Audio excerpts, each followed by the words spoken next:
Story Family Studio. It's your boy Tim Snow. Got another one here for you, man. I just want to say what's up to everybody here. Yeah, boy, you a fella. I say you got me, man. That's what I'm saying. It's your boy Tim Snow. Takes for the Story Family Studio. It's your boy Tim Snow. Takes for the Story Family Studio. It's your boy Tim Snow. Prison Story Family Salute, y'all. It's your boy Tim Snow, straight gas. What's up, first one in the chat, man? If y'all watching live on YouTube, double tap the screen for me. If you're watching live on Facebook, hit the thumbs up for me. Appreciate everybody tapping in, man. I just had a little bit of time today. Figured I'd come on a little bit earlier because a lot of people have been missing the lives. And, man, I'm on day one, week one. If you know what that is, if you ever been to prison, you know what day one, week one means. And I'm on day one, week one of summer vacation. I got the little baby Snow out for the summer, y'all. And I tell you what, I done already been going through the ringer. Daddy done already had to spend about $50 in snacks. We went to the park, went to the library. I done had to watch 2 kids movies that I don't know nothing about. Boy, it's been it's been a fun day though. I ain't gonna lie, it has been a fun day. Solid Behind Blue Eyes. Hello, Mr. D.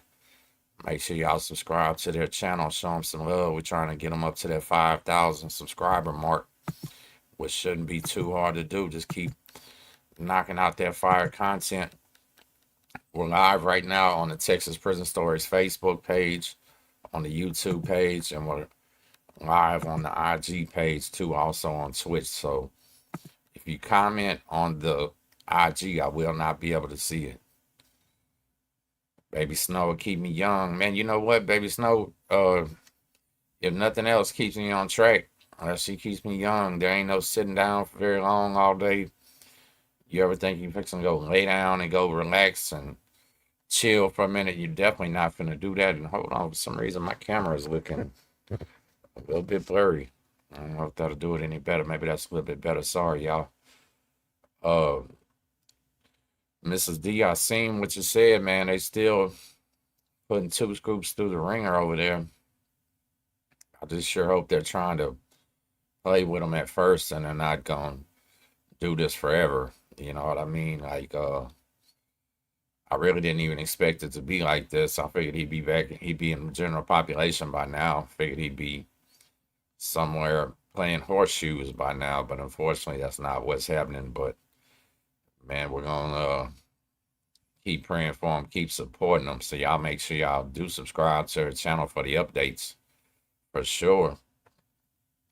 Something I wanted to talk about that I've been seeing all over social media was the fact that we have a bill that just passed to the Texas House of Representatives to air condition our prisons, but it has not passed the Senate. And as far as I know, we've had three or 4 of these bills so far make it to the House, pass, and then get denied at the Senate.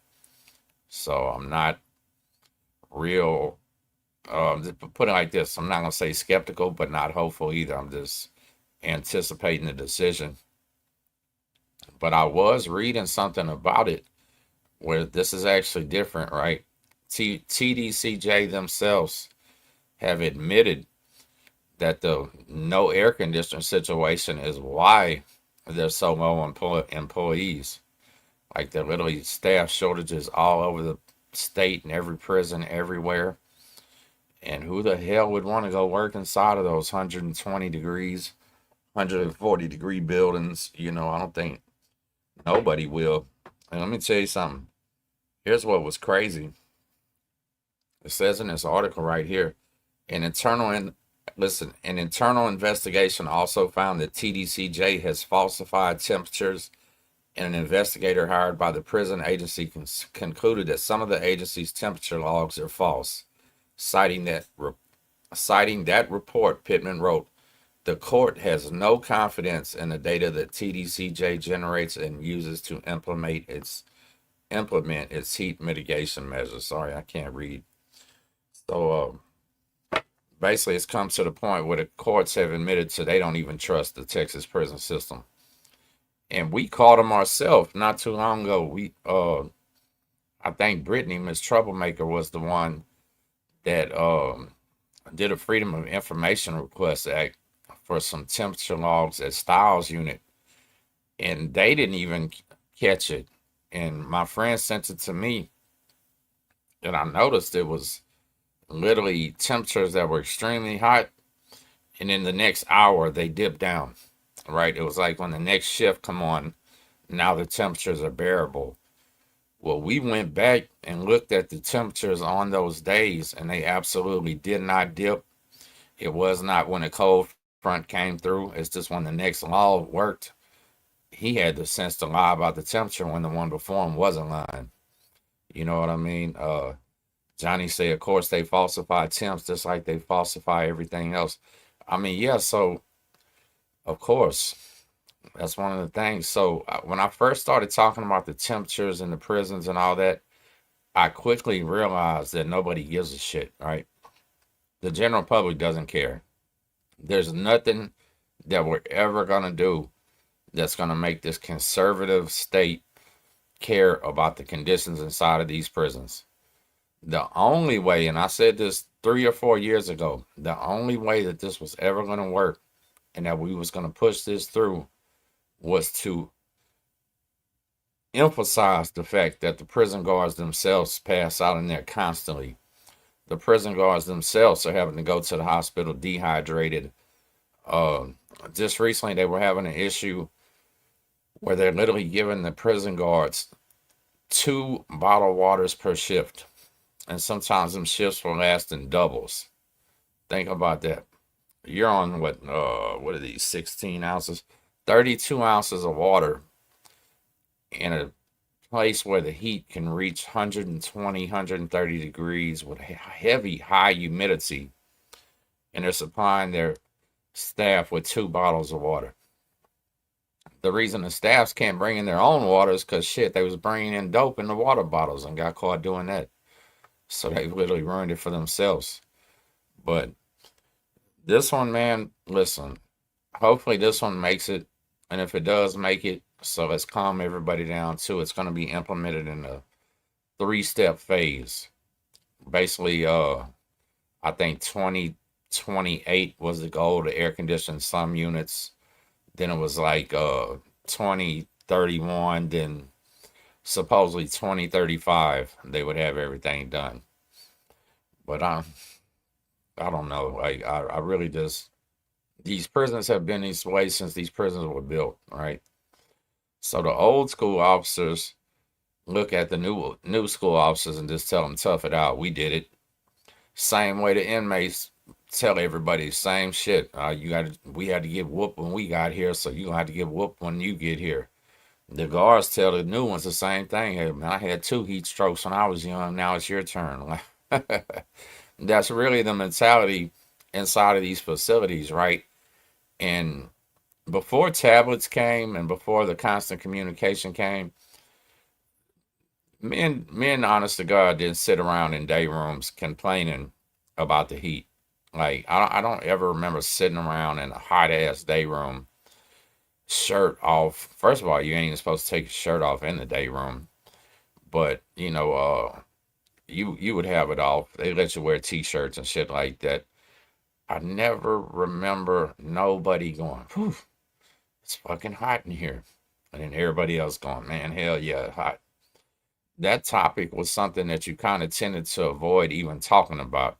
Kind of like if you ignore it, it's not real type of deal. You know what I'm saying? So the new school inmates, though, now have the ability to express it to their families. And that's where the push is coming from. Like, the families of these people are now realizing. And the crazy part is, for many, many years, there were people taking seizure medications, certain, prescribed medications that couldn't be in the heat. That heat would do adverse side effects and bad reactions. They didn't give a damn about none of that. You know what I mean? So it's I don't know. We'll see, y'all. Let me know in the comments. Do you think it's going to pass the Senate this time? And if it does, is 10 years to complete the job? Is that ridiculous or what? Because, hey, I seen they built a giant mega bridge through the mountains in China in 5 years. But they've been working on the freeway by my house for 10, 15, 20, so I don't know.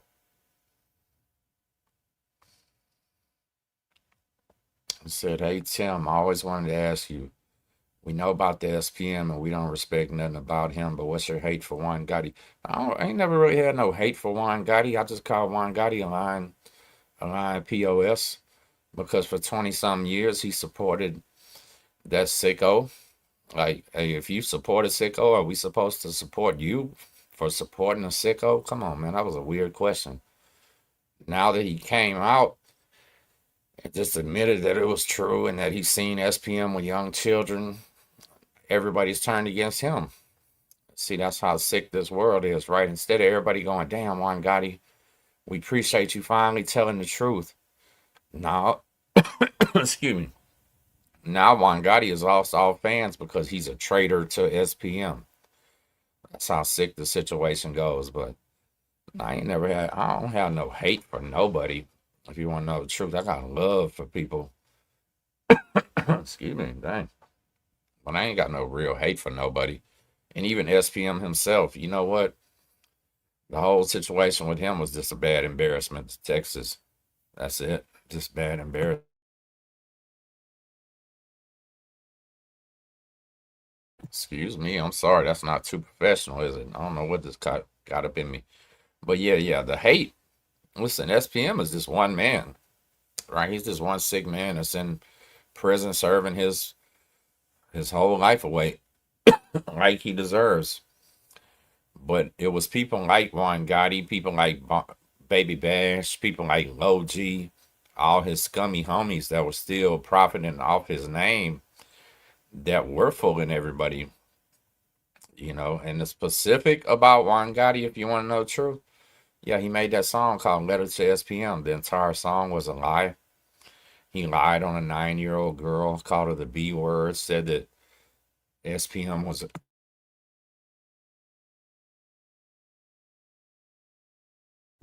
excuse me, y'all, my allergy is going crazy. But anyway, he supported that foolishness and profited off of that foolishness for 20 something years. How the hell are we supposed to support that?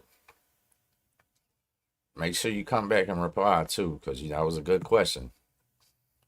Who was that? Let me see. Let me go back and see who that was. Mr. Kennedy.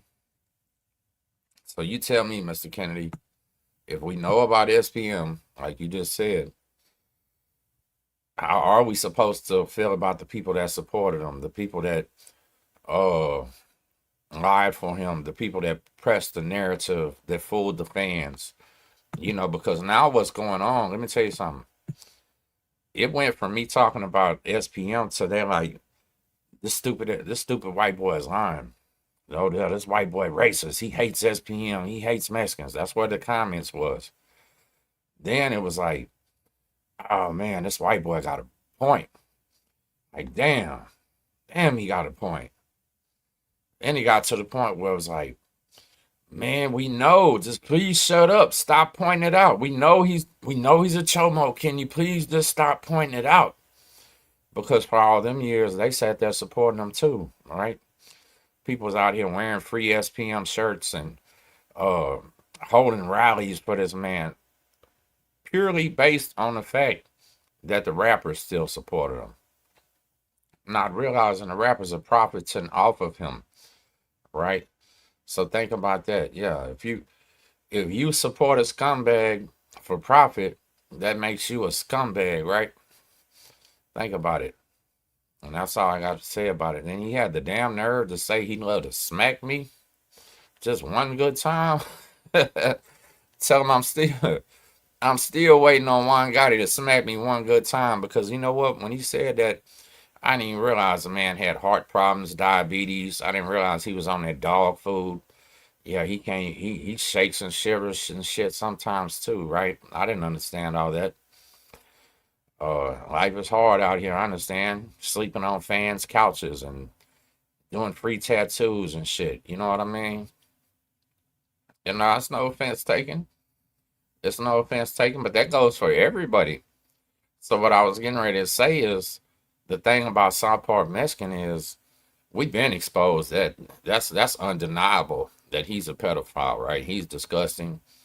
He's gross. And now it's his fans that are just out here humiliating Texas. That weird guy that draws all those pictures. Any person that talks bad about SPM gets a weird homosexual picture drawn about them. Think about how weird that is. You know what I'm saying? Like, yeah, there's still people out here that know he's guilty, that know he was doing that to them children, but they'll still fight you over the man. What's that tell you about them? Think about it. Johnny Chaotic say he's on his way to H-Town. Man, I don't even live in H-Town, brother, but no disrespect. I'm a single father, man. This is my summer with my daughter. That's why I just said day one, week one. Day one, week one. Daddy, daughter, summer vacation. We having fun, man. For sure, for sure. Anahuac, Texas, salute, man. I've not been to Anahuac in a long time. Chino B, what's up, Durst? Funny money.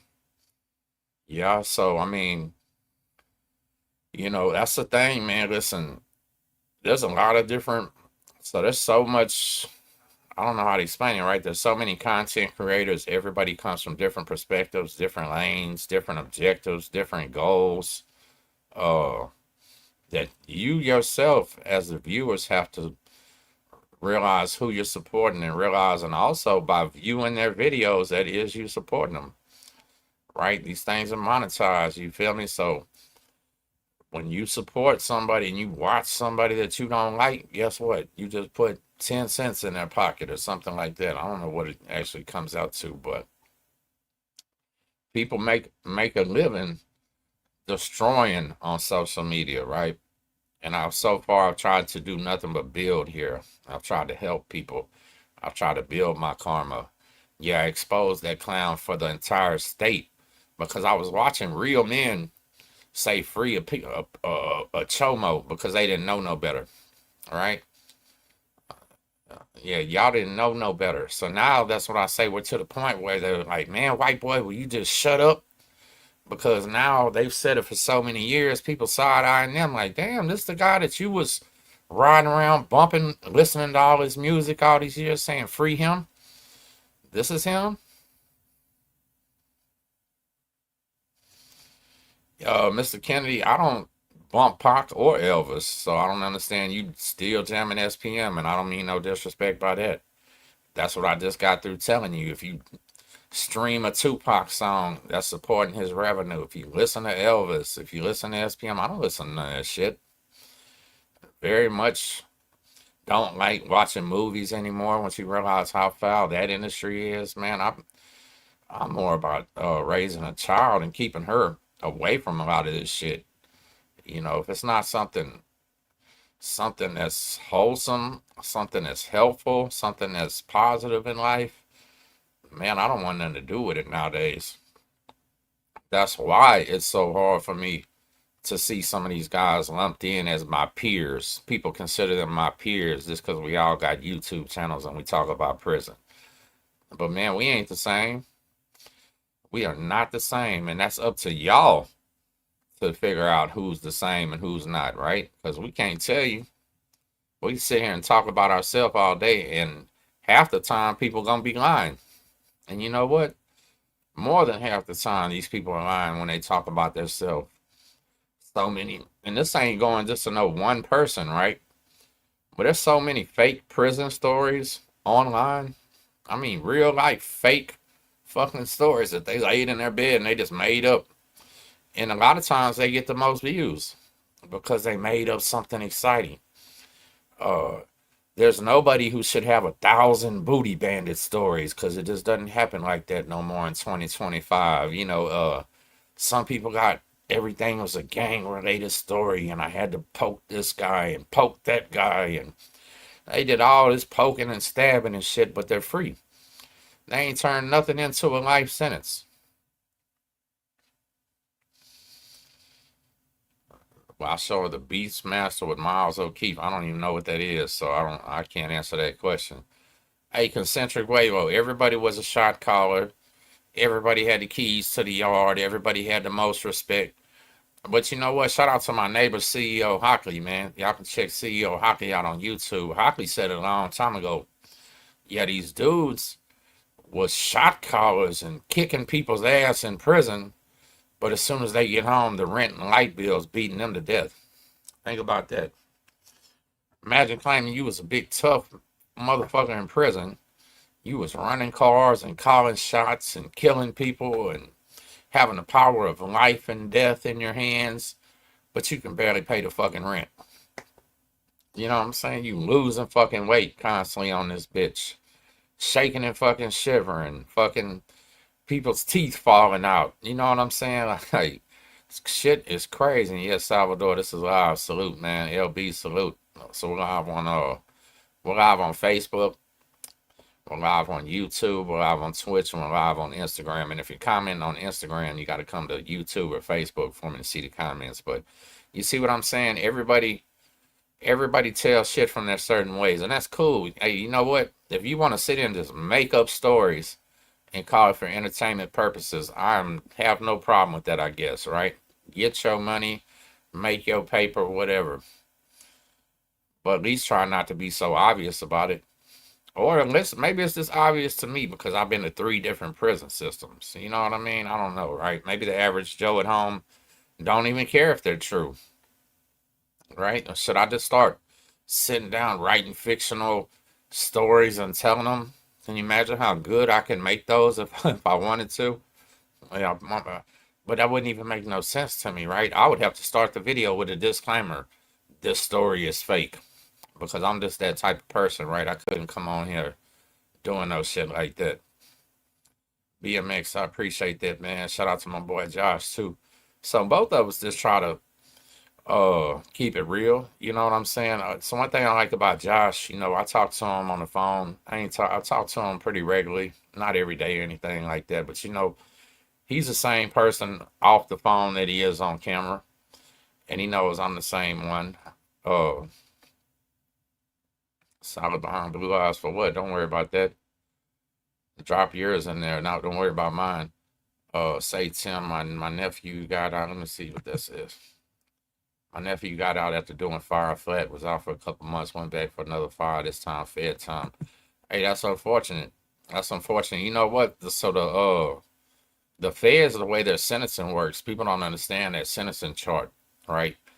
It's like that old bar graph back in high school where A connects to whatever. I didn't even go to high school, but you know what I'm saying? So on top there's a 1 through 6, and on the side is 1 through 43. Your crime is ranked 1 through 43, and your criminal history is the 1 through 6. So if you get a charge, a federal case, and it's your very first time ever getting in any trouble with the law, and I mean ever, you're in category 1. Depending on the severity of the 1 through 43, that shit might start at 6 months or it might start at 30 years. You know what I'm saying? I appreciate that. Thank you. It means a lot to me, my brother. Thank you. But what I'm saying, so the average people that I've seen with gun charges in the feds was 3 to 10 years, because this simple felon in possession of firearm maxes out, I believe, at 10 years, even with a 6.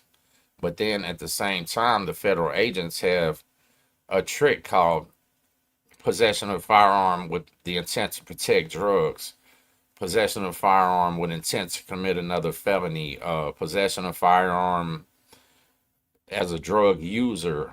Like, man, there's so many different things. So that's what they hit Lil Boosie with, right? The feds hit Lil Boosie with that. They beat the state case. And since marijuana was legal in California, it was no issue for the gun and the marijuana. The feds came back and indicted them because they had the gun and the marijuana. That was the whole situation, right? People don't even understand in that. It says my son has about a year left on a 4-year sentence. Good to see men like you turning around. Hey, so listen, man. The only thing that I can say about that is it's going to happen when the time is right, right? The best you can do is try to have a job waiting for your son or steer him in the right direction on a type of career, because, you know, coming out, getting a job, for one, it gives you some money in your pocket, keeps you busy, keeps you focused, puts you around a different group of people that are working instead of selling dope and robbing people and all that type of shit. Uncle Doc, what's up? Salute, I see you. Oh, that's Doc. What's up, Doc? I didn't realize who that was. What's up, my brother? Uh, yeah. So coming out and working that job is a real life, real deal thing, right? And as far as getting a trade in prison, like JP just said, a lot of times when you got a 4-year sentence, man, you really don't even have time to get into the trade school. Uh, Somebody said about friends with Icy Hot from Street Military. No, you know what? But I've been to Icy Hot in Mama house, believe it or not. My homeboy Smokey knew his mama back in the day in South Park. And I do know a few of them SPC dudes. Point blank, that's my homeboy. PSK 13, that's my homeboy. But yeah, so there's a lot of trades available once you get out though, right? I told somebody about something called SIR Jobs for Progress. That's spelled SER, SIR Jobs for Progress, and it's in most major cities. They will help you. First of all, you call them and ask for a career coach. This is how you get in with them. You call and ask for a career coach, and you ask them to help you build a professional resume, right? These people specialize in building a resume that will get a convict a job, because they're gonna ask you questions like, what was your job in prison? It could have just been a janitor. And they're going to say, okay, well, you're familiar with cataloging and categorizing chemicals. You're good at following tasks and directions, labor. You know what I'm saying? Like, they find something positive in any and everything, every type of way. And they write it in a way that sounds professional, right? It doesn't sound like something. But once you get in there with the career coach, that's when you start applying to their programs. They got a truck driving school. They got banking schools for the women to teach them banking. They had culinary arts schools. And yes, sir, it's funded by a government grant for sure. The other one that two of my friends just went, two of my friends just went and got their CDL. It's called freeworld.org. Right, check this out, www.freeworld.org, and that is actually a free CDL truck driving school. It's an online school where I think they pay you some money while you're taking the classes and then help you get the truck to take the test in. And I've got two personal friends now that have Class A CDLs for free. Just from that, he say, black and ugly as ever. So I'm in your hood, where you at? Boy, if you was in my hood, you would know where I'm at. Everybody in my hood know where I'm at. Go ask somebody, dummy. Because one thing I don't believe, you ain't in no Lamarck, Texas. Very few people even come to Lamarck for any reason.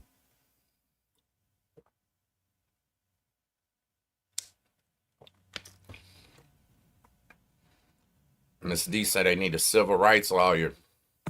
So here's the funky shit I'm going to say that you probably ain't going to like.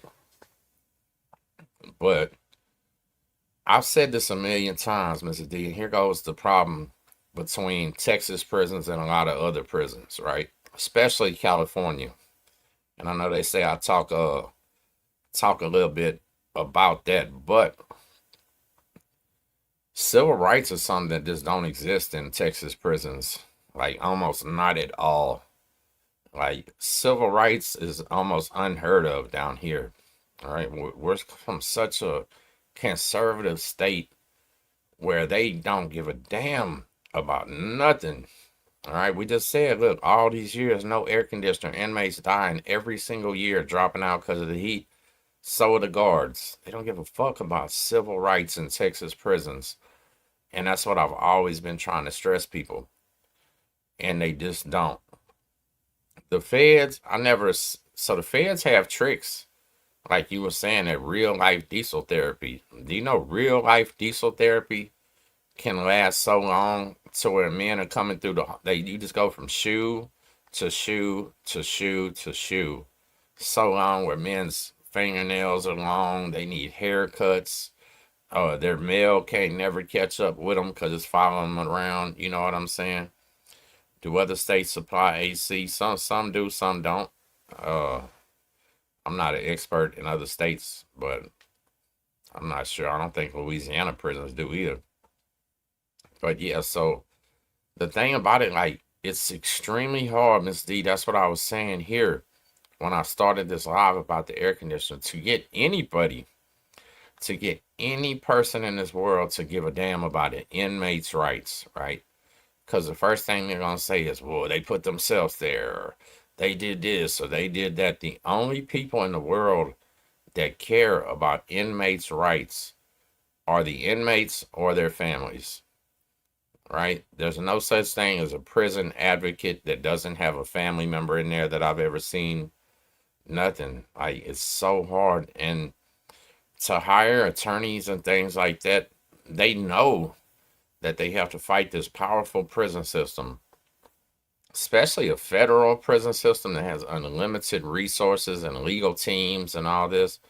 It's so hard to find a lawyer that'll take that case, especially pro bono, because they know even if you win the case, guess what? They're going to file an automatic appeal. That's just what happened with the last air conditioner lawsuit in Texas. Yes, they won the lawsuit. The judge said it was cruel and unusual punishment and that they needed to air condition the place. Well, guess what? Here comes the appeal. Now you got to hire a new legal team. You got to come back and try it all again. You know what I'm saying? In a different court. You might win that one. Guess what? Here comes another appeal. Same reason why most local attorneys won't sue local police departments and shit like that, because they know it's just not going to work out good in the end. I'm not saying don't try. I'm definitely saying keep trying.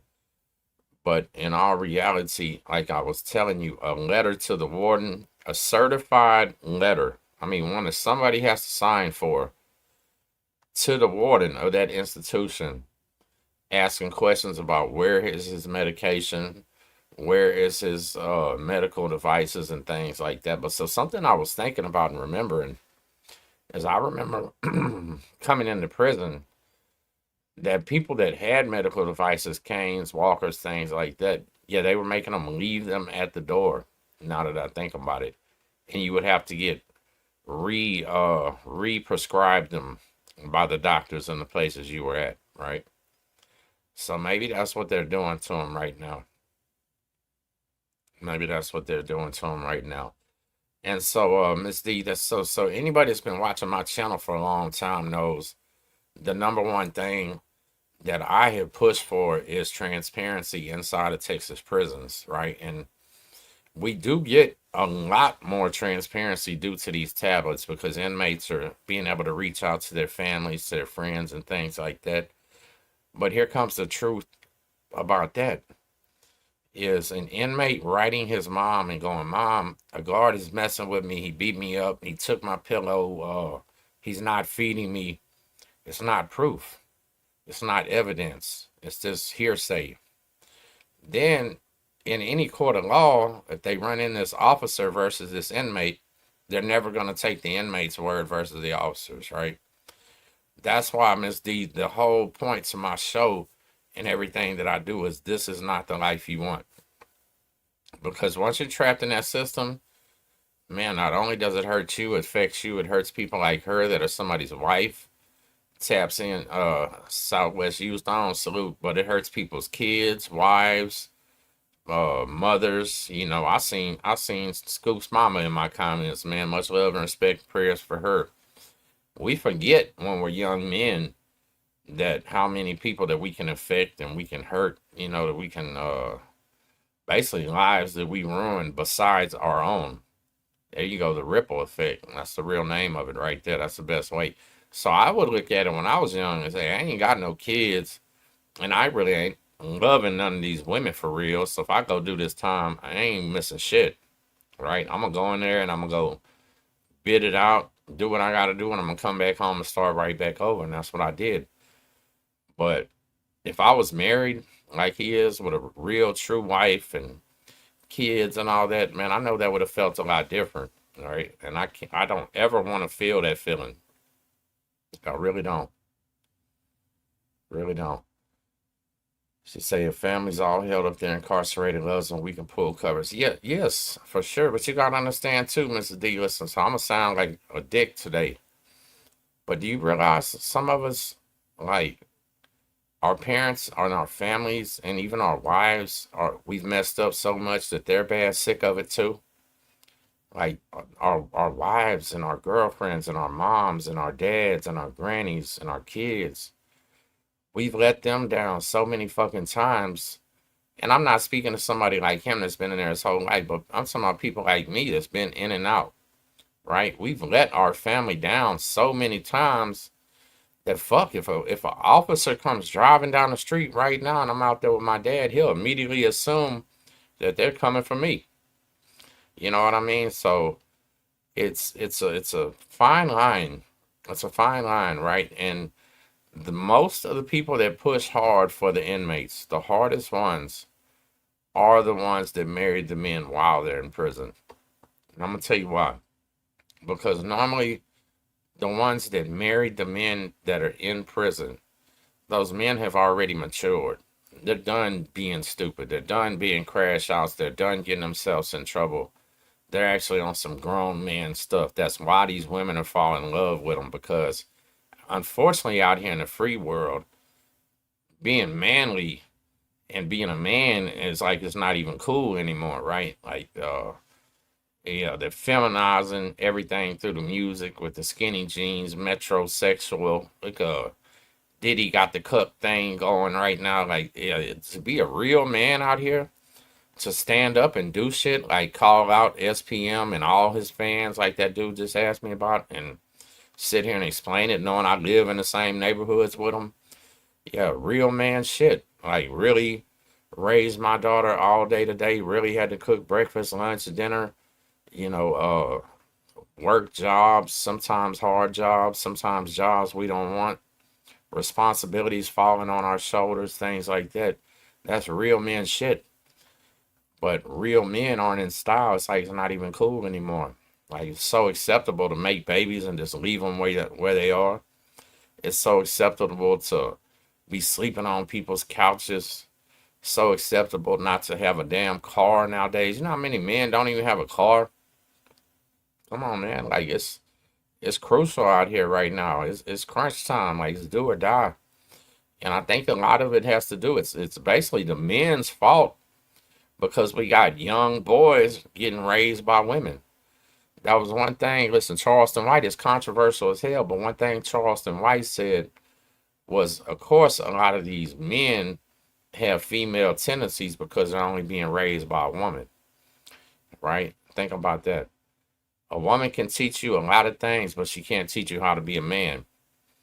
Same way as I'm a single father. I can't teach my daughter how to be a woman, right? I see it in her DNA, though. I see it in my daughter's DNA. Everything about her, from Barbies to Loving Pink to her music to wanting to learn how to cook to wanting to learn how to sew, and all the things that she wants to do is nothing that daddy knows shit about or anything, right? And some of that is kind of hurtful to me sometimes, but it is what it is. I'm doing as best as I can. You know what I mean? Schools, don't forget the schools are funding kids in the prison. So, it's not, I don't know, not here, Miss D. I'll say it like this. The schools, because I'm active in the school, right? I participate. I go to the school events. I go to the school days. I just went to the graduation. I'm one of the chaperones on the field trips. I do everything, right? Like, the schools are so overwhelmed and so overworked around here. Because I'll tell you something, just in my daughter's class alone, almost every single day of the whole school year, there was one child that's jumping on top of desk. She's throwing books, doing crazy shit. They're literally having to take her out and put her in a separate room for an hour at a time, lay her head down on the desk. I mean, like, serious, serious problems at 6 years old. And this ain't the kid's fault, and it ain't the school's fault. You know damn well whose fault that is. That's a parent right there that's just not giving them child enough attention. Right? Plain and simple. Because I started realizing as I raised this child, that really they don't require too much. They just require a hug every now and then. They want to sit next to you when they watch TV. Got a snack, daddy, and that's about it. Like the job is pretty damn easy. It's just never ending, right? You know what I'm saying? It's never ending, is what it is. So a lot of people can't deal with that part of it. They can't deal with the fact that I need a break and I ain't got one today. You know what I mean? Like I don't get too many breaks. It's a full time maybe two days out the month. My daughter might be with her family or something, you know, the other 28 days it's me. But all that's done is teach me to realize that it ain't that bad. It really ain't. Listen, I got people calling me wanting to go to the bar. People want me to go out, shit like that. And my answer is always like, I can, man. My daughter's in there asleep. The hell I'm supposed to do that? You know, it comes to the point where they'll stop calling me because they realize, what am I supposed to do? You know, I don't want you coming over here drinking and getting loud and being stupid while my daughter's in there asleep. I'm damn sure not going to leave her in there alone. And I don't feel like I'm missing nothing. You know, so I don't know. Yes, it's just different. But I told you, Mr. D, being a prison wife is one of the hardest things ever. It really is. It's torture, and I will always respect you for it, but I'll never understand it if you want to know the God's honest truth, because to me, it's like signing up for misery if you want to know the truth. But we don't get to decide and pick who we fall in love with in this life. Because if we did, my life would be way different right now, right? I would not be living the life I am. I would be totally different. And that goes for all of us. You know what I mean? It goes for all of us. So it was a lot easier in California. Yeah, well, yeah. So California is probably the top state that believes in inmate rights. Look at them. They commuted all death penalties. They just executed another man a few days ago in Texas. Have another man scheduled. Like our death row here is solitary confinement to the day you die. Some of these guys been on death row 20, 30, 40 years fighting their cases. Solitary confinement. They're back there mutilating their genitals, cutting their arms and wrists, doing just the most crazy, insane stuff. You know what I mean? Like it's torture. It's torture. And I'll tell you something, uh that solitary confinement, it's hard. It's rough. It really is. And I told Scoops myself, in the state, the shoes and the lockdowns and shit here are chaotic. People banging on the wall, people yelling and screaming all day. That's what'll drive you crazy. That'll what'll make a sane man go crazy, right? And I'm hoping, since it's a USP, Victorville's a little bit different. But I know the shoe in Beaumont, they was doing the same shit, beating cups on the wall all day, screaming Spanish shit through the vents. I couldn't understand none of it. You know, it was just horrible. It was horrible. And then you know what? In that shoe in Beaumont, all the officers that worked the shoe were black. So if you were white or Hispanic, you wasn't getting nothing passed, right? Black dudes might get 10 letters passed, 10 magazines, 10 newspapers, while the whites and the Mexicans sitting there can't get shit done.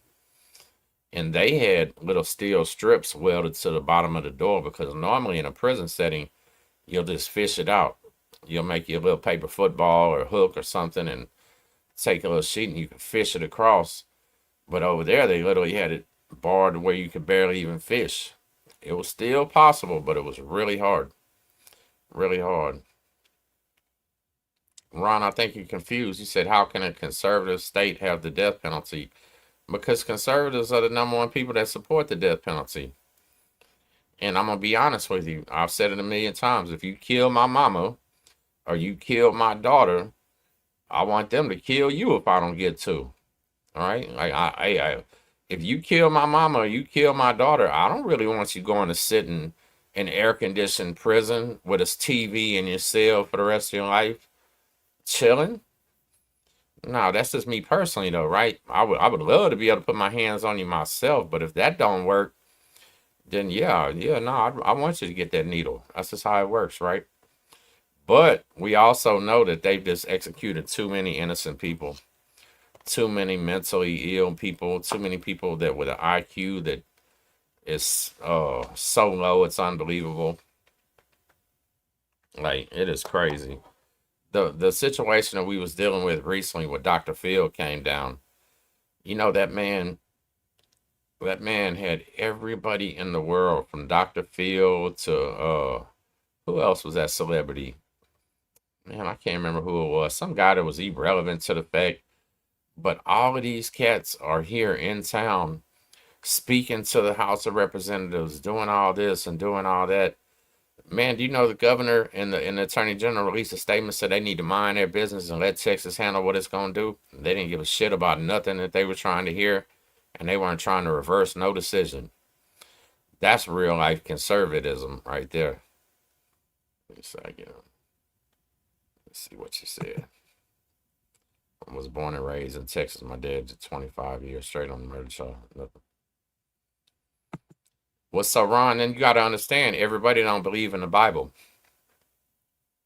So when you say nothing biblical about taking another life, shit, man, everybody don't believe in the Bible. We got Muslims in this world. We got Buddhists in this world. We got Hindus in this world that are just as numerous as Christians, right? So who says that? That's just one person's point of view, right? And yeah, the Old Testament definitely said an eye for an eye and tooth for a tooth type shit. And you know me, I'm petty. So listen, if you knock out one of my eyes, how come I really want you to lose both? Right? Think about it. Yeah, you poke out one of my eyes, I want to stab you in both of yours. Let me win. That's just how life goes, you know. Russ State Hospital. You know what? So I actually know somebody that worked at Russ State Hospital. And let me tell you something. I never even thought to talk about that place because Russ State Hospital is where when you Mendez, what's up, Mendez? Salute my brother to Brazil. I love you, man. So listen, Russ State Hospital is where they send, I think, like that school shooter when he becomes deemed non, what do you say, non, what is it? Not mentally able to stand trial, didn't know right from wrong type shit. That don't mean that they're freeing them, right? That just means they're locking their ass up in Russ State Hospital until they feel like they're better. Then they got to go face the music. But from every story that I've ever heard about that hospital, I think I'd rather be in a prison. People yelling, screaming. Oh, yeah, it's a hospital for the criminally insane. People, yeah, mentally competent. I'm sorry. So one day, Russ State Hospital themselves may deem you mentally competent, and then you have to stand trial.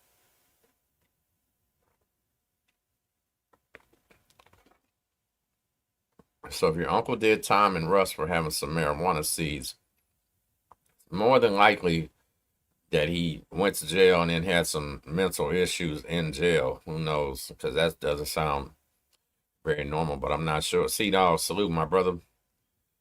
Terrell State Hospital. So I don't know anything about that. The one that we would hear about all the time was Skyview, right? Hey, if you're eating doo-doo and you're slicing your wrists and you're doing all this crazy stuff, Skyview is where they would send you to. And Skyview was the spot that nobody wanted to go to. You would hear horror stories about it. And you know that back in the day, yeah, you pissed the wrong people off and you go into Skyview on purpose. Like, they would really do it to you on purpose. Excuse me for 1 second, y'all. They would send you to Skyview on purpose because they know Skyview was going to make your ass crazy. You know, I think I told us, no, so I didn't tell the story, but I mentioned it during the live, is when me and my friend Rigo, we fought like 15 people by ourselves. Of course, we lost, but there was so many of us. This ain't no soda, bro. This water right here. Thank you, though. Anyway, we fought. There was 17 of us that went to lockdown on the same moment, or 18 of us. So They didn't even have any lockdown cells. They just started putting us everywhere. They put me in a little area where these guys were mentally insane. And I mean mentally insane. Multiple personality disorders. They were having I mean, man, just the craziest shit ever. The guy next to me at one time he'd be the captain. The next time he would be a woman. Like, it was unbelievable the shit that was going on. People down the run just screaming and yelling and hollering, man. It was like, God, man. I just couldn't imagine having to live around something like that for years, because I know damn well, I'm gonna be the same way pretty soon. Jester Ford, that's right. I forgot about that. So yeah, Texas. So Texas has something that nobody ever talks about, right? It's called the Mentally Retarded Offenders Program. Does anybody know if the Mentally Retarded Offenders Program still exists or not? I know that's now an offensive word, but it was literally called the MROP. And there used to actually be a wing on Beto back in the day that was MROP. And when we're talking about mentally retarded offenders programs, we're talking about like people that drooling on themselves, people with that hand drawn up and just limping, and they don't even know where the fuck they're at. That's how Texas will do you, right? Texas don't care if you're on a spectrum. They don't care if your IQ is 2 versus 200. They don't give a damn. They got a spot for you here. You know what I'm saying? And when they give you that spot, that's where you're gonna go. See, top 3 most worst TDC units in history. Man, that's a tough one. So I would have to do a little bit of thinking about that. But first one I'm gonna have to say is Darrington Memorial Unit. Nowadays, Darrington has had so many murders, so many deaths there back in the prison gang wars days. Telford unit is so deadly. Beto unit is so deadly. Man, French Robinson, deadly. Back in the day, Eastham was just unbelievably deadly. Man, there's so many of them. I'll try to explain to people in these maximum security facilities, you'll find the same type of people in all of them, right? Like, hey, they send you to a maximum security. They might send you to Bill Clemens in North Texas. Your next spot, you come down here to Clemens in Brazoria, and now you realize, damn, I'm with the same type of people, but they look different and got different names, but ain't no difference in them. You know, it's so I don't know, man. Any prison can go up at any moment. Styles unit, if you want to know, true Styles unit is dangerous as hell, because Styles unit, the guards themselves, they're convict as hell. So I think if I had to do any time in Texas, probably send me back to Beto or send me to Styles unit, where still have people I know on Beto, but Styles unit is more of like you can go over there and make a bunch of money, do whatever you want, you know what I mean? And it's off the chain, right? All red, yellow, Telford, all red, Beto, Clemens, Bill Clemens. Man, it's just a wild ass world, y'all.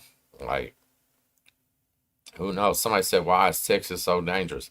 So Texas ain't so dangerous. If you want to know the truth, Texas has a lot, and I mean lots, of nice little safe little areas, right? Country towns, small cities, places where there might not even be a murder a year or something like that. But in reality, we also have Houston, Dallas, Fort Worth, Austin, San Antonio, which are giant cities. I think 3 of the biggest top 10 cities. What is that? Dallas, San Antonio, and Houston are 3 of the top 10 biggest cities in America. So, of course, they're putting out a lot of hardcore convicts and all that. Jesse Watson said that I mess with any boys in TDC. Man, only your dad, bro. I ain't gonna lie. Your dad used to clean the shit out of my cell floor, man. He'd get down on his knees with that big ass bar of soap, and your daddy would do a great job, dog. Much love. You know what? Matter of fact, I wish he was here right now. I'd have him on my kitchen floor scrubbing this motherfucker, doing some dishes or something, punk. Samuel, I appreciate it. Thank you. Uh-oh. Let me see. My cousin is 18 years in on attempted manslaughter on police officer charge, 30-year sentence in Hilltop, Gatesville. She already got a master's degree. Man, congratulations to her. Congratulations to her. That's awesome. Hate to hear that she's 18 years in on a 30 now. In all reality, that's one of those charges that is extremely hard to make parole on, right? And somebody, I ain't gonna say it, but somebody in the chat watching right now, I know is on probation for attacking some police officers. Wasn't a manslaughter or anything like that, no weapon involved, but just literally fist fighting police officers. And I tried to explain them is, man, that's one of the cases they take serious. They take serious. Like, they take that shit serious on parole. You probably got a better chance of getting out on parole as a child molester than you do somebody who assaulted a police officer or anything like that, attempted manslaughter. So, you know what? If you can answer in the comments, what was that? Normally, that would be something like, hey, a cop was at your window and had their head stuck through the window and you just gassed on it and took off. That actually happened to a young black kid that was in, I think, Clear Lake or League City, Texas, a couple years ago. That he was definitely trying to run from the officer, right? He was trying to run from it, but the officer did a little too much, overdid their job, and got killed in the process. He ran her over, turned into a capital murder. Brian Woods, what's up? Gib Lewis, man, salute my brother. So if y'all watching on Facebook, just to let y'all know, we're live on Facebook, we're live on YouTube, Twitch, and IG at the same time right now. So we got a bunch of people watching. Look at that, what Raphael said. Here in Paris, they will beat your face with a baton if you attack police. So here's something they do, right? But I don't think they do this no more. This was the older days. Hopefully they don't do this no more, because I hadn't heard about this in a long time. We got new sheriffs, new jailers. But when I was a kid, they would take you on something called the elevator ride, right? Because the elevator was what did not have any cameras. Do you know they used to they would real life put a helmet on you, one of their own riot helmets on you, and beat you half to death. They just didn't want to create no brain injuries. They didn't want to kill you, right? They would literally take your ass on that elevator if you assaulted a guard, if you did anything. You know what? There was one cat from our neighborhood named Pieface. Pieface had a crazy crime. Like he did a kick door, shot a woman and a mama and all kind of shit. They were beefing over some other stuff. But Pieface literally punched a guard in the county, if I remember right, man. That's a long time ago. And Pieface broke that guard's nose, messed him up bad as hell. And yeah, they beat Pieface half to death too. And Pieface was one of the only inmates I ever seen in Galveston County when I was a kid that had to be under heavy escort. He had the only red uniform that I seen. Like, they considered him so dangerous because he had already got one of them. Now, here goes another story, though. One of my best friends, Josh, he caught a murder case in Houston a while back. And, it's been about 2 years right now. And everybody knows Harris County Jail is probably the most abusive place in the world, right? So I'm going to have to do a story about Harris County Jail. But Harris County Jail, back when I went, one of the first parts of intake, they had this yellow line. Check this out now. They had a yellow line that you had to stand behind this yellow line and reach forward and grab the wall so they could frisk you. Now, I'm 6 foot tall, right? When I do it, I'm leaning at a 45-degree angle. I'm like, shit, this line is far from this wall. Well, the people that were shorter, guess what? They had two choices.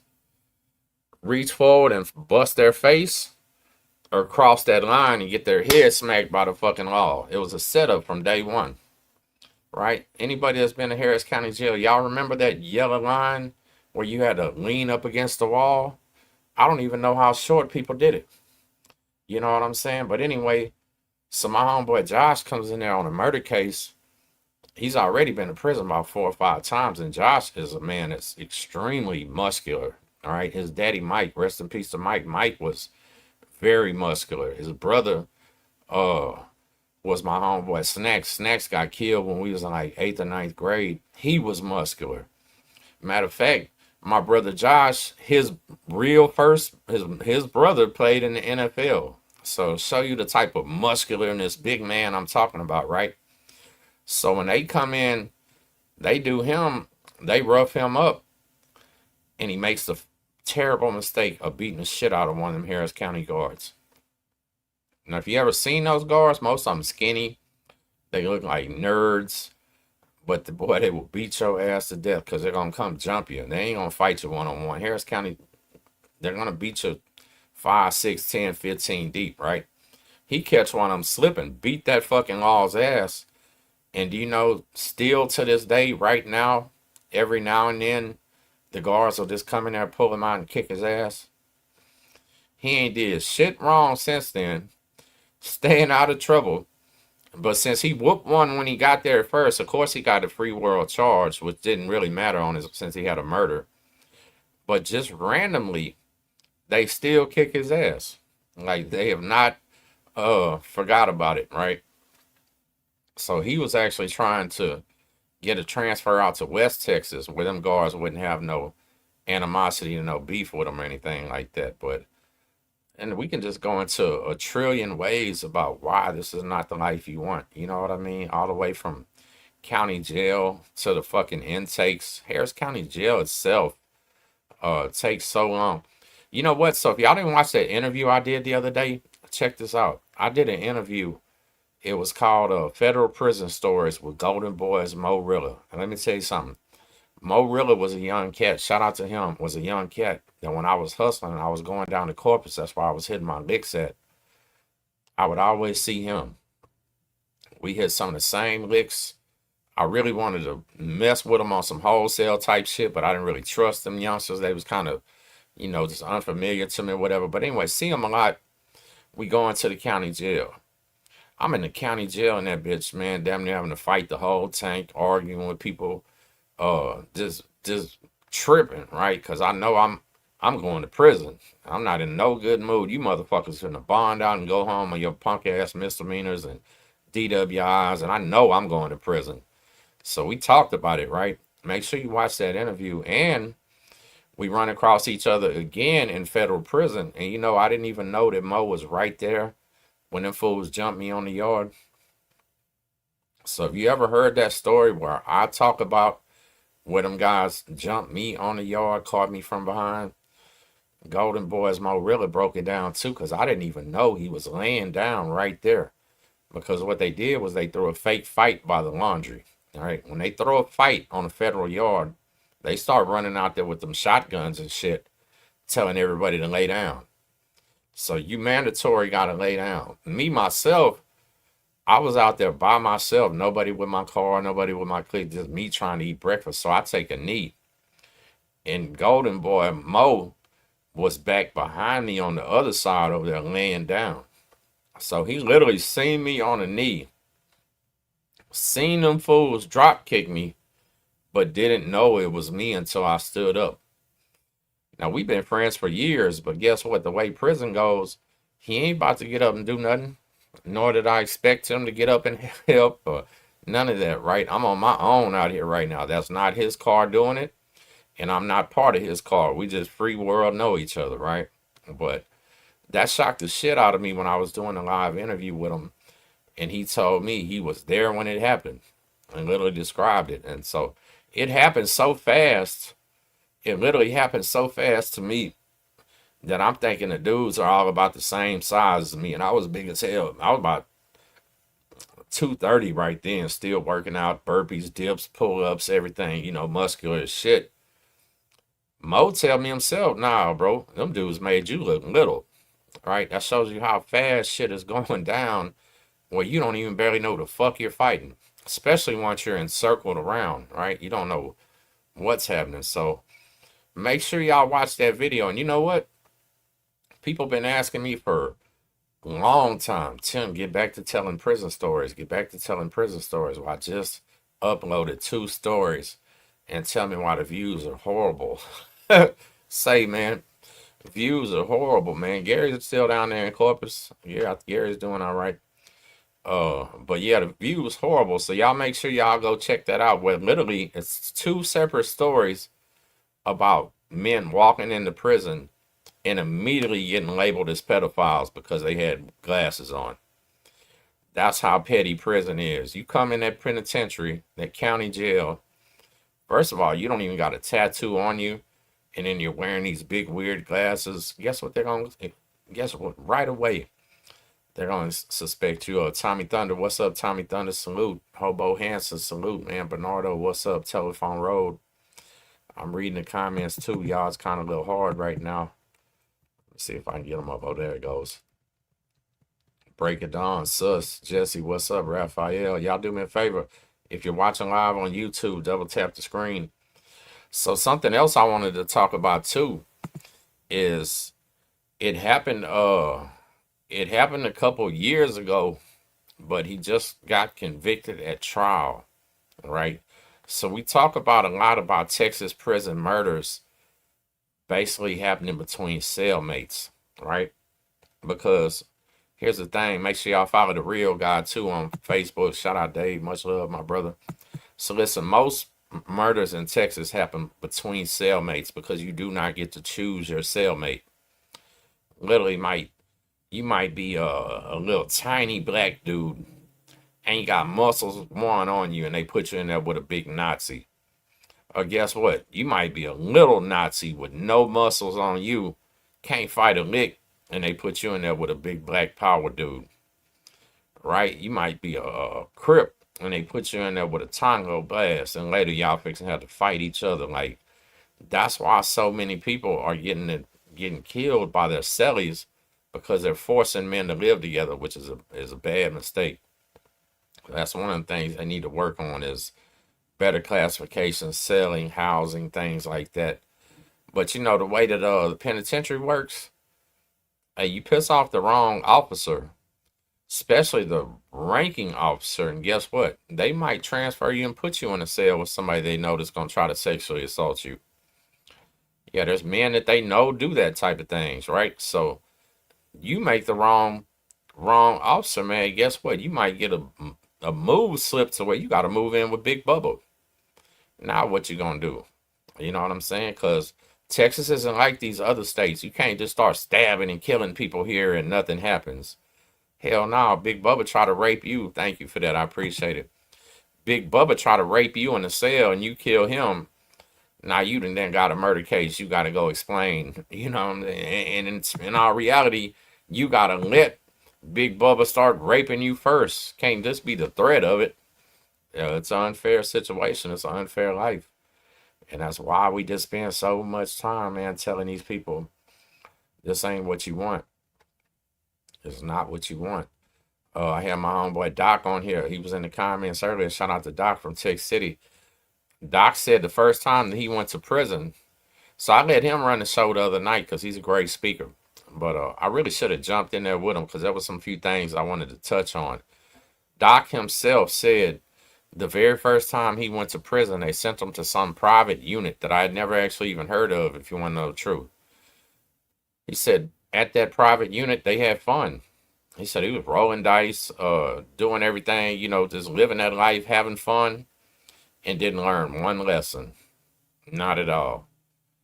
And that's what I said when I first started this channel, that men, everybody hasn't been to the same places, right? All prisons aren't maximum security. They're not all filled with killers. Everybody ain't, all of them ain't booty bandits, all that shit. Those are the maximum security facilities. Until you hit one of those maximum security facilities, you don't even know what prison is like yet, right? But here's where he kicked it in. So Doc went to a transfer station, trustee camp on, I think, East Ham, he said. I think it was East Ham or Ellis. Check it out. You think, oh shit, trustee camp, that'd be cool. Until you got some big white man with a flashlight in your face and you're black at 4:30 in the morning yelling and screaming, talking about why you ain't up for work yet. You don't even know what your job is. He said they put him on a bus and they drove him far as hell out to some place. And when he gets over there, it stinks so bad he throws up. Yeah, they sent him to a pig farm. That's how they reward you. That's what trustee shit is. You gotta shovel pig shit. Think about that. You gotta shovel pig shit all fucking day.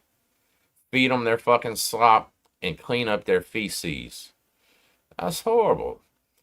Then Doc says something that blew my mind away. He said there's a man, at least one man on this facility whose job is the guider. Lady Texan, thank you for that so much, ma'am. I appreciate it. Listen, he says somebody was the guider. What the guider is, basically masturbates the male pig and then slips it in the woman. Think about that.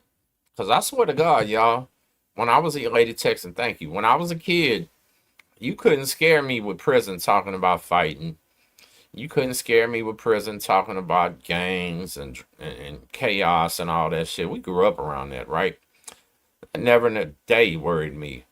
But damn, dog, if my big brother would have came home talking about he had to masturbate pigs and stick them off into women, I might have went straight as a kid. I might have been a square. Like, you did what? You was a pig who?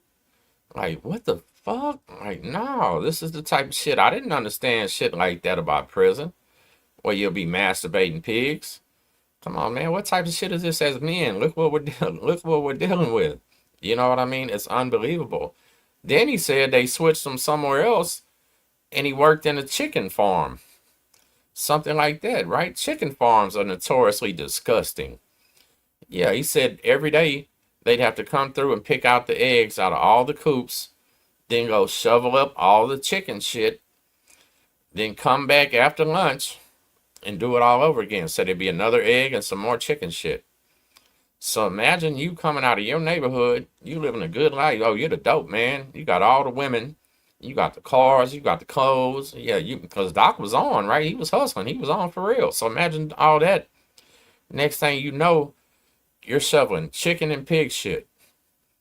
Right? Come on, man. That shit is crazy. Like, this is the shit that they don't tell us about and the shit that they don't talk about. You know, then guess what he said his next job was? His next job was to go out there in the middle of the night with a bullhorn, foghorn thing, and a stick. And he got to fight the wolves and coyotes off the pigs. Like, what? And you catch a major case if one of the pigs get attacked.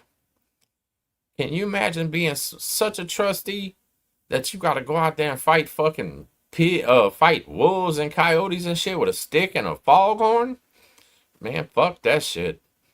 That's the type of shit these kids need to hear, and I was glad that he said that because that's the life we don't want. Hey, y'all, I ain't gonna lie to you. I could sit in the motherfucking day room, play Scrabble, watch TV, gamble and shit for some years if I have to, and just act like it's not happening.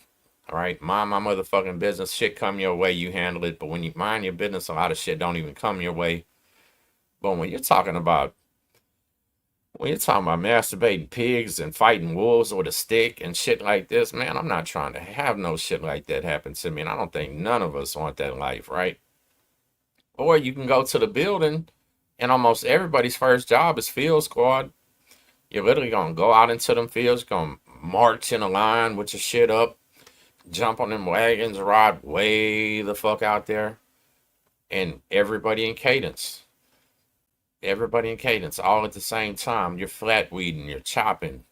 Maybe it's the time of year where you're out there picking cotton by hand. You're picking fruit, watermelons, cabbage, greens. You know, like I've said this before, in Texas they call them prison farms because they really are.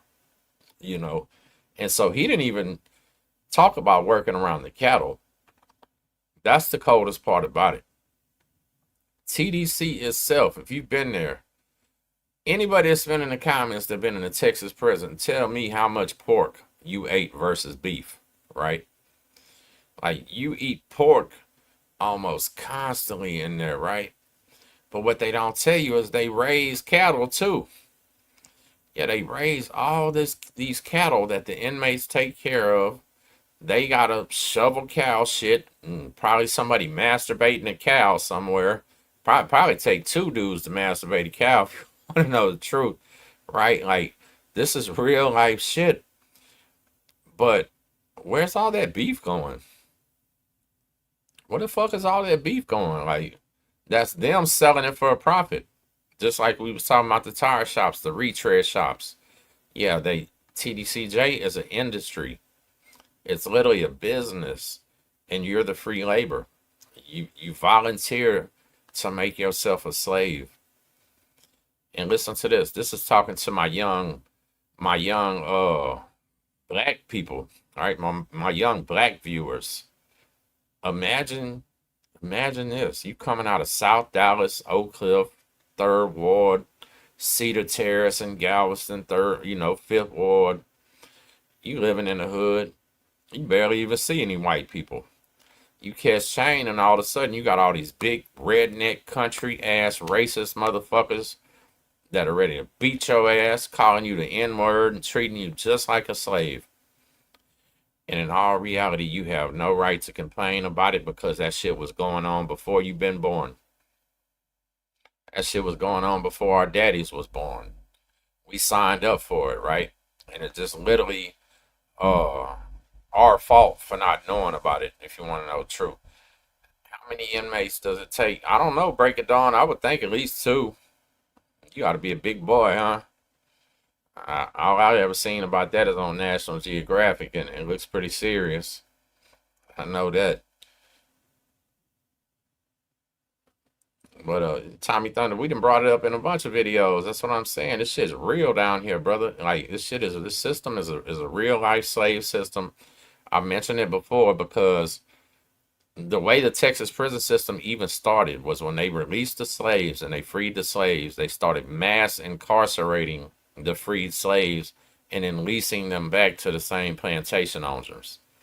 That's how Texas prisons began, right? You just got freed. Now they lock your ass up and lease you right back to the slave owners. You're a slave again, right? And that's never changed. That mentality hasn't changed. That atmosphere hasn't changed. None of that's changed. It's getting a little bit better. It's gotten actually a lot better, but only in small ways, right? But that's what I try to explain to people. Hey, man, if you want to go turn yourself into a slave, if you want to share boxers with 3,000 men, if you want to raise cows but eat pork, you want to masturbate pigs and shovel cow shit and all this shit, then keep selling dope. Keep shooting people. Keep robbing shit. You know what I'm saying? Keep doing what you're doing because there's only one result. And I was watching this one video earlier today. Man, I forget his channel name. It's a smaller channel, Hispanic dude. And he was saying that this is where it was misguided, and I even left a comment about it, right? What's up, Wag Dude? Salute, my family. Listen, he said something about none of us should be celebrating or bragging about going to prison, and it's not any points or anything like that. And I agree. It's not a badge of honor. But he also said there's some men that have been doing crime their entire lives. They've never been caught. They're still free. And they're the smart ones, and we were the dumb ones. I disagree. Because if you've been out here in these streets selling dope, robbing and running hard like we did your entire life, and you ain't got at least one prison bid, those are the ones that's working with the police, y'all. And them the ones working with the feds. They not smart. They cheating, right? Straight up. Like, everybody out here is gonna have that unlucky day when you're riding with that pistol and you get pulled over. Everybody's gonna have that unlucky day where you serve the wrong person and he got a cop riding in the car right next to him. Now you got a sealed indictment. You know, everybody's gonna have shit. A lot of times it's this guess what? You sell dope, you do dirt, and you get caught cheating on your old lady. Guess what your old lady's gonna do? Yeah, a whole bunch of times. men that went to prison because they didn't got caught cheating on their women. You know, like the federal agents themselves, the way the feds do it, they indict your wife if possible. They will always try to indict your wife or your mother as a co-conspirator because they know 99% of the men are going to tell that woman herself, hey, just tell on me, baby. I did the crime. You don't got to do the time. And it's a tactic, right? It's like literally a tactic they do. They'll indict your friends, your family, and that's why everybody in the feds is in there from people close to them, telling on them. Wack, how you feeling, Wack? You feeling all right, cuz? Let me know how you feeling. Hey, Froggy Gremlin, that dude wasn't no YouTuber. That dude did an interview on Lockdown 23 and 1 and said that shit. And that's what really, that was one of the things that made me even start YouTube, because that man from San Antonio came on a worldwide major platform and said he let a booty bandit come up to him while he was sleeping and wiggle his toes. Think about that right there, dog.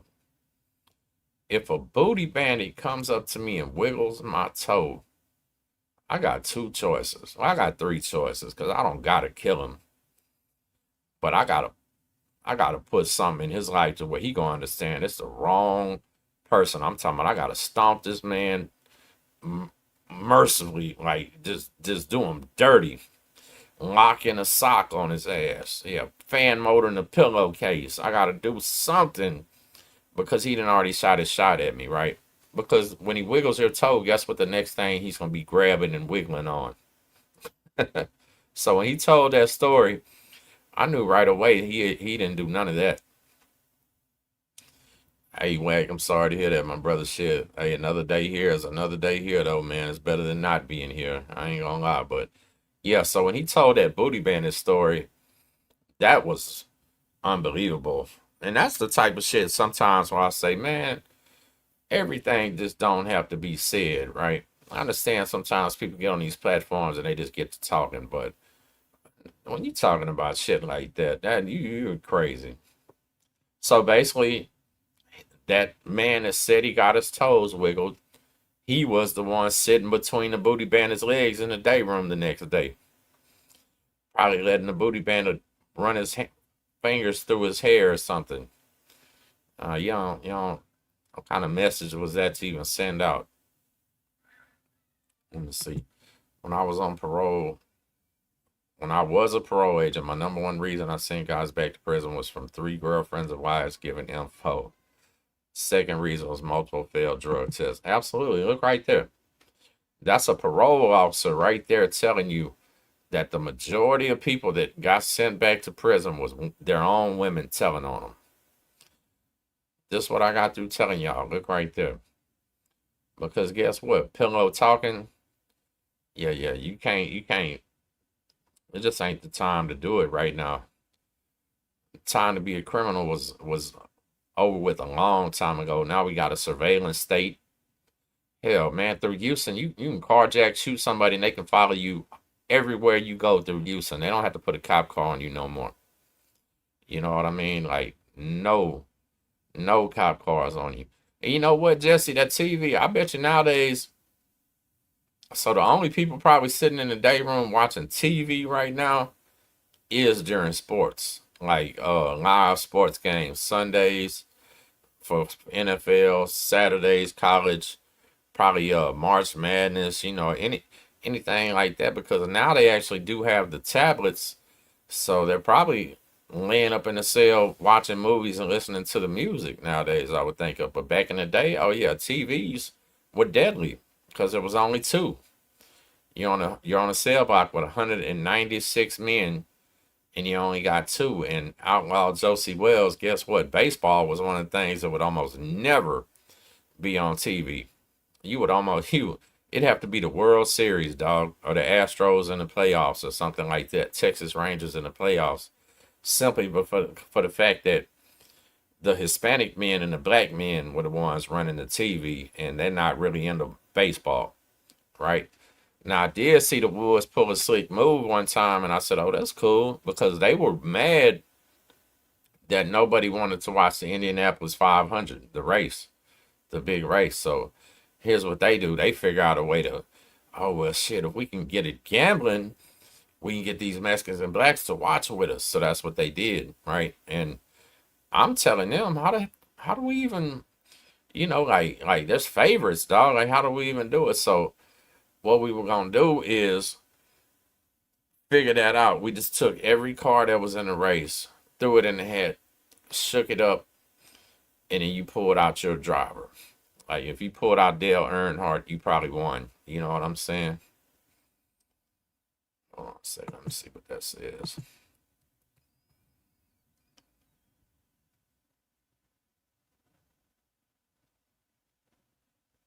Bonobo does. Man, I ain't giving nobody permission to unalive anybody. That's crazy. You won't catch me on social media indicting myself, sir. That was a ridiculous question. I prefer you pray for the man, right? Hey, pray for the men. When you see men in their 50s, with zero self-control, no self-control whatsoever in their 50s, pray for them. Pray for them, because, hell, they done already passed the age of maturity, so it's almost like they're a lost cause, right? So that's why I say pray for them. Look, he said they ran numbers on every NASCAR race, and that's how you gonna get them to get to watch it, is gambling. So anything that you can gamble on that prison, that shit's going on TV. That's for facts. Taking you back to the, let me see, hold on, what he say? Taking me back to the hospital, my blood pressure won't stay. Oh, okay, I'm sorry about that, man. Call me when you're feeling better. So I know how that feels too, because you know what? When I had COVID-19, cause my heartbeat dropped down to 42 beats per minute, and I didn't know what was going on. All I knew was that I could barely walk. My head was spinning. I mean, I was doing bad, man. And I couldn't even really make it to the car to go to the hospital, but I, for some reason, didn't want to call the ambulance, because I felt like that would be admitting defeat or weakness or something. But it got so bad, so damn bad, that I just had to go, man. And when I got there, and they said once you drop below 40 beats a minute, that you probably gonna pass out, and that you can probably pass away. So, man, you get back to that hospital, no matter what they're gonna be. So the 42 beats a minute is when I could barely hold my head up, man. I was like, I just felt like shit. I was nauseous. I was throwing up. And you know what the actual 42 beats a minute came from, they said, though, was the severe dehydration, because I've been laid up in that bed for, at that point, 6-7 days probably, throwing up, puking, barely making it to the toilet. Like, when I caught COVID, I had it extremely bad. Extremely bad. I lost about 25 pounds. Man, I was like, ooh, it was horrible. I ain't gonna lie, it was horrible. Then I caught it the second time. That shit really wasn't nothing. I stayed sick for about 2 days and went away. But COVID also killed my grandma, and I didn't really take it too serious. I beat it. I'm thinking, oh, it ain't that much, and then bam, my grandma catches that shit and passes away, man. And that's my number one person in life. So rest in peace to her. But I clearly understand, if she was going through the same shit I was going to, I understand why at 87 years old she let go and I held on. Man, what's up, Coach? Oh, we got a celebrity in here. We got a famous YouTuber in here, y'all. Coach Figure TV News. Peace alert, my brother. G County. Unity in the community. I appreciate you tapping in, man. Y'all make sure y'all follow my homie's channel. And we got some videos on this channel together too, for sure. YG, man, I'm just chopping it up a little bit. I told him I'm on day 1, week 1 of summer, full-time daddy. You know what I'm saying? My daughter just went to a little swim party right now, though. One of her classmates had a swim party, so daddy get a little bit of time. That's why I'm on a little bit early. King Petty said, I've been exposed to COVID countless times and still have trouble believing it, because I never caught it, even when I was sick at those times. Yeah, that's what so. What I'm saying is, I didn't believe it either till I was fucking 25 pounds down and heart beating 42 a minute, and And here's what was the crazy part. So, if you want to know the real truth, right? I'm shit. Whenever you want to, YG on my channel or yours, I don't give a damn. I already told you we can do them on both at the same time. So when I was out, I was working for a company at that time that was serious company, benefits, vacation, 401k, like a real company, right? And I had missed over a week's worth of work. And appreciate that shot. Thank you. I had missed over a week's worth of work, right? So the main thing that I'm thinking about as I go to the hospital with this 42 beats a minute heartbeat is I gotta get this letter from work. Like they need to test me, tell me I got this shit because I was so sick. I didn't go take no tests. I just assumed I had it. I'm like, man, this gotta be what they're talking about. When I get to the fucking ER, they they put me on the IV. About 3 drip bags later, my heartbeat is getting back to normal and I'm feeling better, right? It was the severe dehydration that was almost killing me. But do you know these people lost my COVID results? I'm like, man, y'all trying to get me fired. Y'all almost just got killed by this whole ass shit. And now y'all almost about to get me fired. I had to call the fucking place back on three-way with my boss, the owner of the company, and be like, hey, man, what's up with my COVID test results? And I made them admit on the phone that they lost them. So that's how I kept that job, right? But I mean, I think I would have been all right once they realized I come back and I done lost 25 pounds in a few days and shit. They would have known what was up. But that's how crazy it was. So I feel you. Some people didn't believe it. Some people didn't. But hey, I'm here to tell you, I had it, and it killed my own granny, man. Do they have any good taquerias out there in Galveston County? Yeah, but I'm having trouble. So, Galveston does. Galveston got a bunch of them on the island itself. They got what it's called, I think it's called the Original Mexican Restaurant or something like that. It's super good.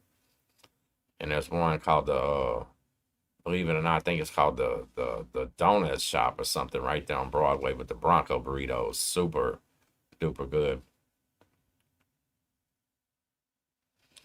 Hey, Jay Supreme, you talking about so with LA and Texas and the Hoovers conversation, I haven't really seen nothing about it. You talking about where they was going in on OG Percy and all that. So I really ain't, honestly, listen, I feel like they need to come get that shit back. I say that all the time. Them LA gangs and what the LA guys don't understand is we got just as many Chicago gangs here too. Don't let their ego get inflated thinking they just came and take over Texas because we got uh just as many Texas homegrown gangs as we have the LA gangs, and then we got the Chicago gangs, but in our reality as grown ass men, the fuck does a gang mean? Look, Milk 7-4 himself, his whole claim to fame is being a white Hoover Crip. Motherfucker, man, go have a kid and raise them. You know what I'm saying? Go live from your job, dog. Do something positive. Do something productive. And that goes for everybody. If the most you can do is come on here and cover gang drama and coverage and shit, that shit is ridiculous. And that is horrible fucking content. Because that shit is childish as fuck. And I'm going to tell you what it did. If there ever was this illusion about the guys in LA or the guys in Chicago, the motherland, the homeland, if that shit was all make-believe and music too. Because once we see them on YouTube, guess what they do? Run their mouth too goddamn much, get themselves in trouble, petty fucking beefing. Yeah, once you see it up close and you see the real life shit that people in these other states are claiming, you feel real stupid when you were one of them participating in it. Imagine that shit. Like so what it comes down to, and if I think it's what I remember, Percy said he didn't give a fuck how they do things in California. And I never met nobody in Texas back in the day that gave a fuck about what anybody was doing in California. None of that started until YouTube. So if you want to know the real truth, the Hoovers in Houston, Five Deuce Hoovers was the biggest gang in Houston. Their colors all growing up was blue and gray. They wore blue and gray in Georgetown Hoyas. It wasn't, and this ain't no diss to them, but it wasn't until the internet hit that they started wearing the orange and the Houston Astros and shit, right? And I don't know where that come. Neighborhood Crips and Hoovers always been friends in Texas. Then the internet comes and all of a sudden they find out they're supposed to be enemies, and now some of them are beefing and shit like this. Like, say the internet is good and it's bad. But this comes back to, again, like I said, y'all as the people, the viewers, it's up to y'all to show these people what's good and what's not. Because, hey, if you keep supporting the bullshit, if you keep indulging in the bullshit, if you keep enticing the bullshit, you know, it's just going to keep on being a bunch of bullshit. Shy did. Yeah, no, today I said what I was saying. Today was week one, day one. Week one, day one. That's what they call it in prison when you go locked down. But today was week one, day one of my baby girl being out of school. Today she officially turning into a first grader. And I'm super proud of my daughter because let me tell you something. She won the award in her grade for the most improved reader, right? Like, I've been sitting here, instead of making YouTube videos, we've been doing phonics books. We've been looking at Gracie's phonics on YouTube. Like, yeah, we've been trying to learn how to read all year. And now my daughter just won the award in her whole grade for the most improved reader. Man, that's some legit shit. You know, that made me so proud, man. Like, show me somebody else on YouTube that's raising their fucking kid, whose kid come home with something like that, and I will respect them and I will shout them out. You know, but so far most stories we hear about them is not taking care of their kids and back child support and shit like that. So, but again, I'm not bragging on that shit, y'all, because it's just something, and I appreciate that, Brian, but listen, it's something that's you're supposed to do, right? It's natural. God gave us the seed to create these children. He didn't say plant the seed and run. Oh, you supposed to you plant a seed, you're supposed to water it. You're supposed to protect it. You're supposed to help it grow all the way till it matures. And then guess what? That plant itself will then create seeds, right? That's how this world goes. And to drop your fucking seed and take off running, it just ain't right. And I'm not judging. I know everybody goes through some shit, but me, myself, didn't want to. And as far as that Hoover Crip and criminal shit, so that ain't really got nothing to do with me. But there are still Hoover Crips, and there are Hoover criminals, and their alliance is stronger because they're all Hoovers. Like, and they're not all criminals. That's the thing. The ones in Houston never turned criminal. I think the ones in Beaumont did turn criminal a long time ago, and that's why there used to be altercations between the 5'9" who was in Beaumont and the 5 Deuce who was in Houston, because the 5'9" guys was criminals and the 5 Deuces was Crips still. And that just is what it is. Shout out to I got a homeboy named Gary. Jesse, you might know Lil G. Gary, big tall ass 5'9" Hoover from Beaumont. That was my boy, man. Locked up with him for a long time. But yeah, all that shit right there, that's just people pushing more poison for content, y'all. If you want to know the truth. I ain't got shit against Percy or none of them people personally, but I just don't like seeing grown ass men still representing gangs. You know what I'm saying? If you know Gary, show him these videos one day and tell him I said what's up. But yeah, now I'm not for grown ass men perpetuating shit that put them in prison. Grown ass men that perpetuated shit that got their kids killed. You know, grown ass men perpetuating shit that's evil. You know what I'm saying? Like, it just does not make no fucking sense. And their rationalization of it is, oh, well, I make some money doing it. Okay, well, shit. Make some money selling dope, too. Make some money, go rob the gas station, motherfucker. Go do all that shit then. If you gonna be halfway in the motherfucking game, if you gonna be out here fucking up kids, go fuck yourself up. You know what I mean? But as I said, you always gotta watch people, man, and sometimes go beyond just what they're saying, and also watch them for a period of time and see if what they're saying changes. See, does their message flip flop, wiffle waffle, do all that old crazy ass shit, right? Did I ever meet anybody from Baytown's finest? I mean, I know a lot of people from Baytown, but I'm not sure what Baytown's finest means.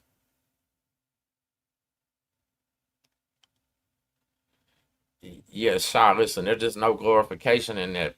One of the big homies, I got a video on here where he walked around inside of a prison and asked all Crips and Bloods themselves to their face, would they want their kids to be one?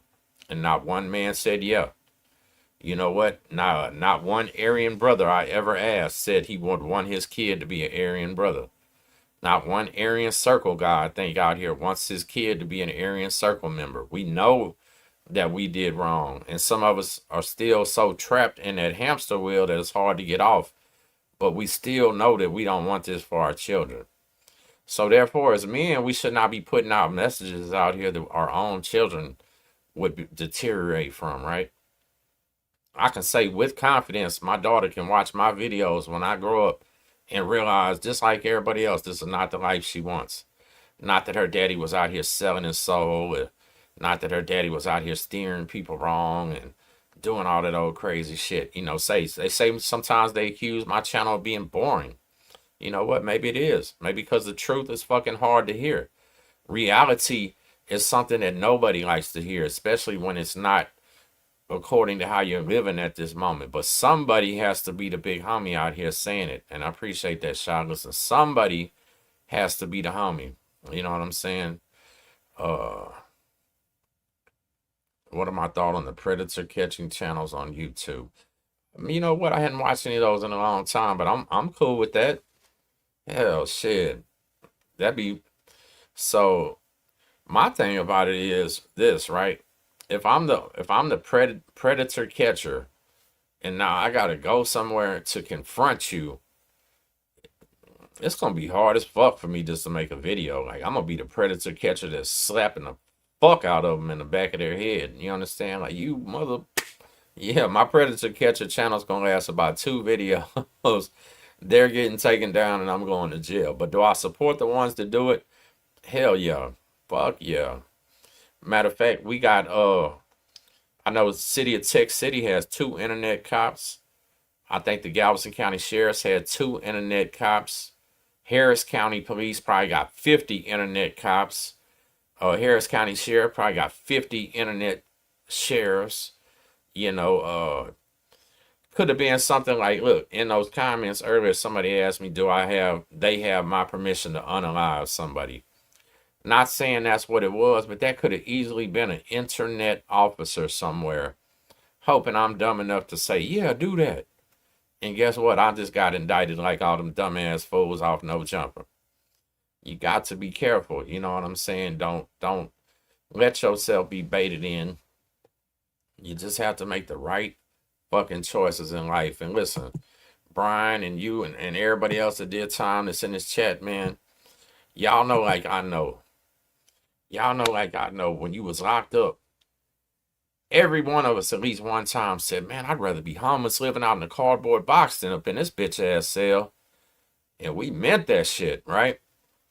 We meant it. But then we come out here and we're like, ain't no fucking way I'm living in no cardboard box. I'd rather go sell this dope. Like, our whole mindset changes when we hit the gate. Okay, I appreciate that. Thank you for watching in Italy. Salute, man. That's what's up. First person ever from Italy to tap into my chat, so that means a lot. And I actually know some people from Asti, Italy, or Asti, however they say it in northern Italy, if you know what that is.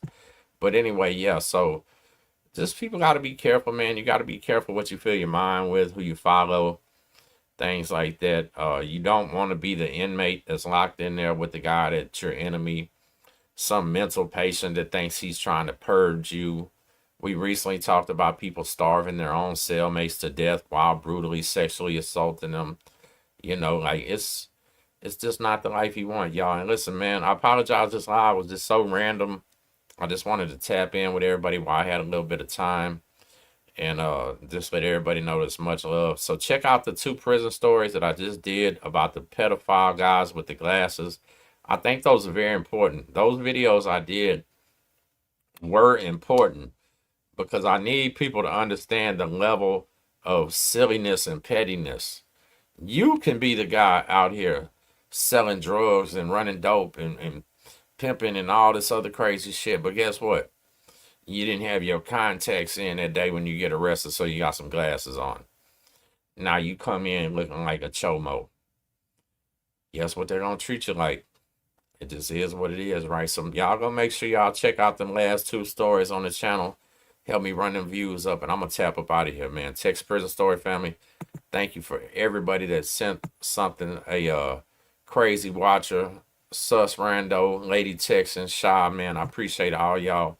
Much love from me and my baby girl Ella Rose. Day 1, week 1 of the summertime. We'll see y'all later.